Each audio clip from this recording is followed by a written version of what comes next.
So yes, here we go. I'm here with Mackem Cabbie himself. Mackem, how are you doing, mate? How are you, Terry? Good to see you. DJ Earth, Mackem Cabbie. Stuart, what do you want to be called? Mackem Cabbie. Mackem Cabbie. Like I have been called worse things, like, do you know what I mean? Oh, we've all been called worse things. I've just been showing the people, the viewer, the video of that ball boy. I never knew that. I never seen that. But Yeah, what reactions? It was... Yeah, well, how did you see that? Would you see it on TV or did somebody show you it? How did you realise that happened? Power of an ADHD brain, Terry. Ah, so it is, the sixth sense just spotted it. Aye. And it was just like lightning reaction. It's like if you notice I can't remember which player was running towards the ball boy, but like they were communicating with each other. I know, and like have a ball ready just to be just to preempt. That was tremendous, wasn't it? I mean, was brilliant. Like you said, it's part of the move, part of the play to the goal. Because if you take away that instance and you had to go and run for the ball, you may never get in the corner. Coventry might have regrouped and stopped the corner from happening. Yeah, I know. So he's going to be part of history of actually creating that goal, the lead up to that goal. I mean, they've only got a fist pump. Aye, you know, little fist pump running down, and like you say, the stop the other ball from running onto coming onto the pitch. I hope the club reward him. I really do. I hope the club somewhere reward him, because I think he deserves that for that bit of brain power, that bit of, think outside the box. Tremendous bit of play, but yeah, amazing. I'm just amazed that no one else has like sort of picked it up. It was like he's just little head behind the advertising hoardings, and it's just like bang bang and go on. It was like he was like the 12th man, wasn't he? I watched that video this morning. I absolutely loved it. I thought that was absolutely amazing. I thought, I'm in the area. It would be rude not to pop round and see him. We've done a couple of videos in the past together. We have. Up here in Carlisle, neck of the woods. Yeah. But what was your thoughts on the semi-final overall? Were you confident? Because I mean, let's face it, I thought we'd beat Coventry away, but I was nervous at home. And when it was getting beat 1-0 going in the dying minutes, I never dreamt of scoring a goal that late on. I wasn't confident at all, especially with it being Coventry, and haven't been the best at home. I had a funny feeling that would pan out the way it would. Not obviously the end of the game, but I always had this feeling Coventry's gonna score first, and it's gonna be a nervy affair. It's a nervy game. Never straightforward, is it? Never straightforward. It was just this. I don't want to dare put a negative on it, because how can I? But its tiny little negative was the fact that it was bloody frustrating the way Sunderland were playing for at least 110 minutes of that game. It was like, I can imagine them being very nervous. I think they were very nervous. Yeah. Nerves kicked. But that's the way of Sunderland. Sunderland's never straightforward. It's always it always gets you not good for the health, isn't it? Not good for the heart. But well, I was doing me watch along and stuff. I mean, obviously I wasn't at the game, and my boys and the wife, they had Sky TV on in the main sitting room, which was about 50 seconds ahead of what I was being notified on. I seen you disappear like on your stream there, and then come back and go mental. And I says, right, I don't want to know what's going on, but I says, right, I'm curious. I'm gonna have a look through the little peek of the curtain to see what's going on, and I was expecting to see the players huddling in the centre to sort out who's going to be taking penalties. I know. And I just seen walking over, and we had a corner, and I just thought, I might as well. This is the last kick of the game. I might as well just stay. What happened? And then when that cross came in, it was like I felt paralysed for about 2 seconds. And what I mean by that is it was like everything stood still. Time froze. I don't know if I'm making sense here, but when he headed that ball and it hit the crossbar and went down, it seemed to take an absolute for age to get up. And that's only when I seen that net bulge. But even then, it was like it was such a surreal, real moment. On my video, I was biting my finger, and I remember the ball coming across, and then just like everybody started going mental. I thought, I'm scored. I was like, I thought it was destined to penalties, and I wasn't confident with penalties without history of penalties. I was thinking, the last thing we need is bloody penalties here. And then that went in, like, it was just absolutely surreal. It was balmy. It was just so exhilarating but exhausting at the same time. Such a relief. I mean, let's face it, the fans were absolutely amazing that night. The Sunderland fans, 10 out of 10, the whole lot of them. It was a fantastic atmosphere all night. Coventry fans are good as well, but I just couldn't believe it. I still can't. It took us ages to recover. I didn't get home till 1 o'clock in the morning. I've been shattered all week. It was the perfect storm. I don't know if you've seen that film, The Perfect Storm, but this was the perfect storm brewing for the best celebration yet to be seen. Best celebration ever at the Stadium of Light. Because look at it this way, it was 120 odd minutes. Oh, perfect storm. I look like George Clooney, innit? Ah, well, absolutely. Oh, I can't say that because I haven't got any bloody hair. What were you saying, sorry? No, you're all right, man. But it was the perfect storm for the best celebrations ever on your side. I'm still going to say that. It was amazing. Because it was 120 odd minutes of frustration. I don't know about you, Terry, but it was like a pressure cooker, right? Aye. And it was building, and it was building. Release, wasn't it? The Release of emotions. emotions, aye. And I don't know about you, but I weren't confident with penalties. Not with seeing the last few 4 to 5 penalties we've took. Right. And then when we scored, not only was it, because we wouldn't have celebrated like that if we'd scored in the 80th minute or the 85th minute. It would have been good. Aye, it would have been good, but like last second of the game. But because A, it was Coventry, no disrespect to them, because it's our nemesis. B, it was the winning goal because there was no time after that. And C, that goal was sending us to Wembley. And it was just, is there any wonder? And Mickey Gray says we over-celebrated. I can't believe people say that.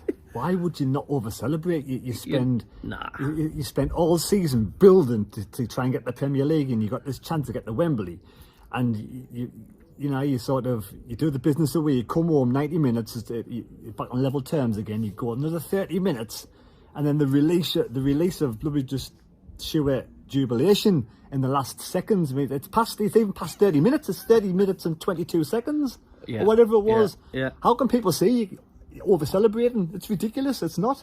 You can celebrate as much as you want. I can't believe Mickey Bree even has the nerve to say that. You know, at the end of the day. But Wembley. Come on, let's have a score prediction. Give your thoughts on Sheffield United. It's going to be a tough game. They won 6-0. They're the hot favourites going into Wembley, but it's a one-off game. Anything can happen. We can raise our game again. We've got to go in there believing. And I'm going to predict myself. I'm going to go for another 2-1 win, but give us your thoughts and what you think. Right, you dare I say anything? Well, I mean, yes, they beat Bristol City 6-0 in aggregate, but let's say this, Bristol City, they're going to play centre as we know in the first leg. The heads went down. To be honest with you, I think they knew the tie was already at Bramall Lane. Sheffield United are beatable because we know that.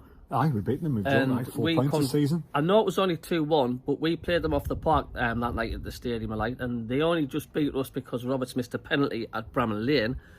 I'm going to go for... I'm going to go for a 2-0. As long as he starts with Mundle, because I don't know if you've noticed, every time Mundle's missing, we look lost. When Mundle's in the squad, with a different kettle of fish. He came on just before the in the second period of extra time. We've got a whole week to prepare. Yeah. Over a whole week to prepare.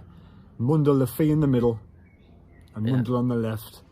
So that means somebody has to be dropped out. Do you think a lot of fans possibly have been harsh on Paddy Roberts by saying like we shouldn't start him? I've seen a lot of Sunderland fans basically saying like he's how bad he was and he's just not the same. But we're going to have to drop somebody, aren't we? Mm-hmm. So who do we drop? So you're going to put Lafay into the middle, then one of the middle three. So what do we do then? What's your opinion? What do you do? So what's your team? What's your team for the weekend? Well, do we go 4-2-3-1 or we stick with 4-4-2? I'm not a massive fan of 4-4-2. We've tried it a couple of times. It just seems to stifle us for some strange reason. I want to see Lafay in the middle. Is it Lafay? Everybody calls it. Lafay, I'll call him Lafay. I would like to see him in the middle. We've got to start Mundle as well because he's such a man mountain, that guy. Do you keep Roberts in the side?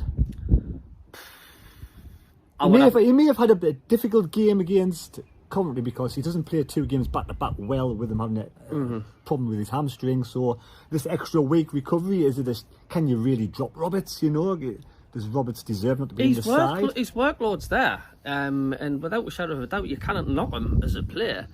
But I'm not saying he's a bad player. I just think his engine's going. I think he's getting on a little bit. He's lost that spark. His familiar trademark when he takes a player on cuts inside, and wallop. When he whacks it into the top corner, he tries it. He just doesn't seem to have it. But I get what people are saying. They've done 4-4-2 against Coventry twice and it's worked. Why change a kind of winning formula? Mm-hmm. But then do you think, well, against Sheffield United, do we go 4-2-3-1, the back four? Do you go Patterson? Then do you go, obviously, Hume, Sirkin?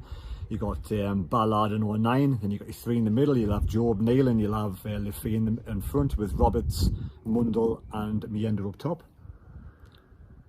Yeah, I know. It's because Isidore as well. That's a funny one, isn't it? He's like he's hit and miss. I mean, against Coventry, Isidore, he did that stupid dive in the box, which I was furious with him. Which, you know, if he could stop doing that, for me, he'd be better player. But then you say, right, it's a shame you can't really drop anybody because they played so well. So you play exactly the same side that started against Coventry on both occasions, and then you bring Mundle on if things don't go your way. It's a tough call. And that's what a head coach. He's the time he gets paid for. I would like to start with Mundle because, like I say, I mean, the beginning of the season when we had Mundle, we were blowing teams away. We were top of the league.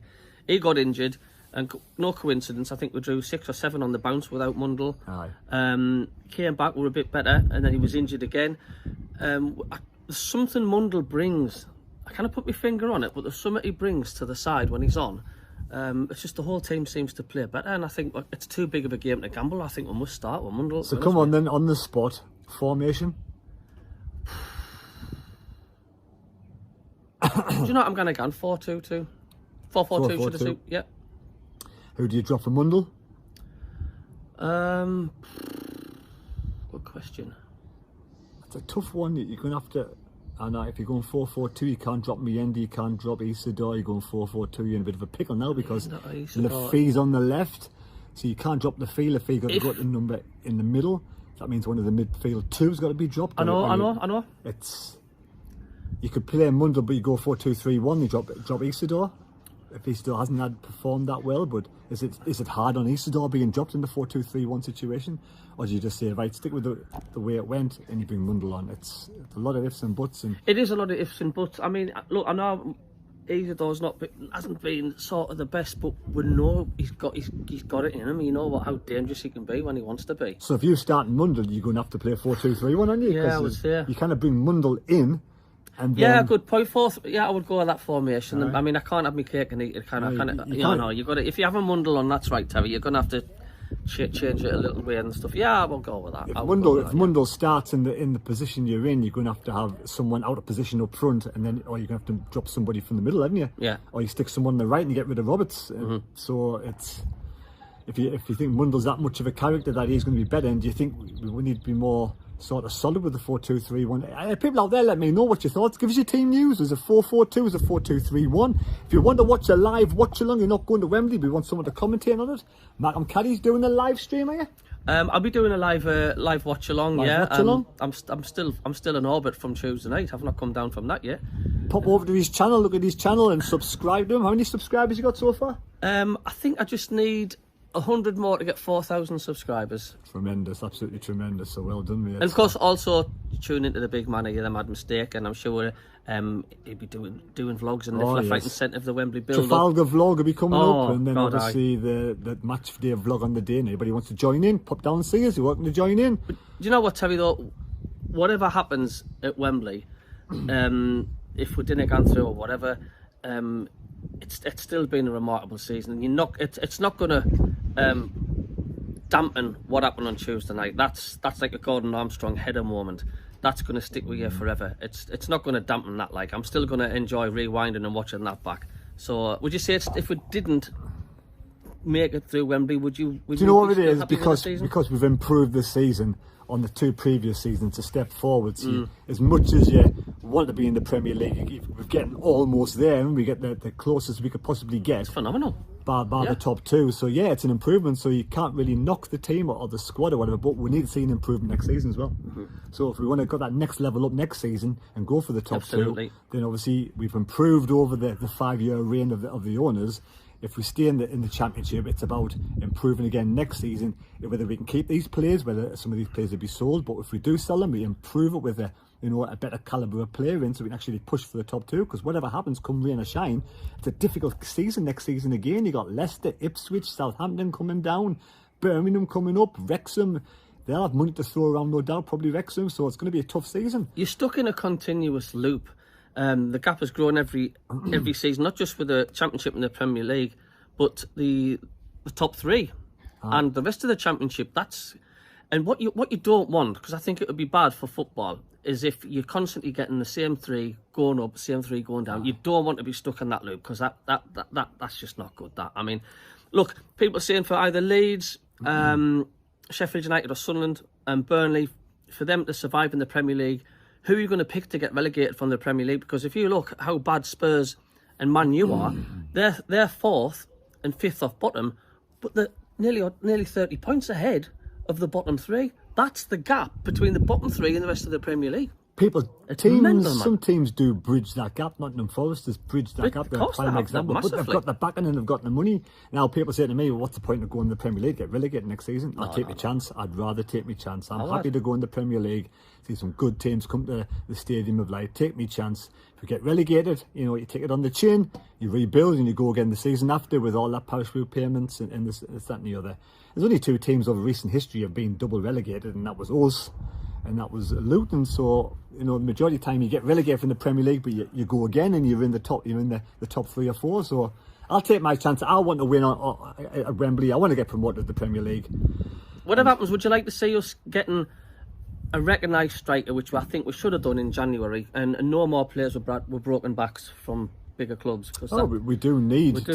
But I think the likes of Brentford and Brighton have done the same thing. I think I think they've got the same model, but obviously when you get further into a different league, the calibre of players you bring in are still going to be the young car, but they're going to be a more expensive young car. So say, for instance, you buy a £20 million player, like Brighton or Brentford do, and then 2 years later sell them for 60 million or 80 million, so that's how they're making their money, aren't they? All right. And that's what I think these are trying to do. Now, whether they actually sell the club when they get promoted or keep the club and try to go along that project, we'll wait and see, but got to win this weekend first. If we didn't, and I'm saying it's a big if we didn't, the bar's been set now. So for next season, I think a lot of Sunderland fans who I've spoken to are going for got to be top 2 next season if we didn't get through, because the bar's been risen now. No more playoff anxiety. We want the top 2. I think. I knew we'd get to Wembley. I said it all along for a long time before the Coventry games, but now at Wembley it's a tough game. It's a one-off, and anything can happen on the day, and just hopefully the best team wins on the day, because you don't want anything happening with. Am I right in saying Sunderland have got the west side of the stadium, and they've got the same as against Wickham? And that is, Sunderland have only ever won at Wembley when they've had the west side. I think that's correct. 73, they were at the west side. At Wickham, they were at that west side. All the other games, if you look back at it, they've been on the opposite. Aye. Now, I know, but does that affect the game? No, probably not. But I mean, I don't believe in hoodoos with this Coventry either. It's different teams, different generations, different head coaches. It's just the way life is. You could toss a coin, it might be 10 times its heads. It's just the way it is. I believe in superstition, because I've been through the playoffs. I've been watching. I've got a pair of glasses, and one of the arms snapped off it, and I look like an idiot. But they're my lucky glasses, because I'm blaming my glasses for Sunderland winning. I'll say to you, I say to Wee Philly, what a load of bollocks. But that's just my opinion. Everyone's different. We all have ways of doing things. Players, they give this out the tunnel, they touch the tunnel, they do all sorts of superstitions. I wouldn't walk under a ladder, personally. So is Raymondo and Wincy gone with you? Ray's going down. Ray's not going down. Wincy's going down. Me, Wincy and Jonas. But yeah, I'm looking forward to it. It'll be exciting. Happy days. So good luck with the channel, mate. You too. It's great seeing you again. Great to see you. Thank you Fantastic. Very much. Take care. Get on his channel. You know what to do. Subscribe to us both if you already haven't. If you have, cheers, much appreciated. Take care. God bless me. God go with you. I'm going to go and sink a couple of biggers in the garden later on today, because I deserve that nice long run today. I would say so, mate. See you later. Cheers, Mackem. See you later. Bye. Take care. Toodaloo.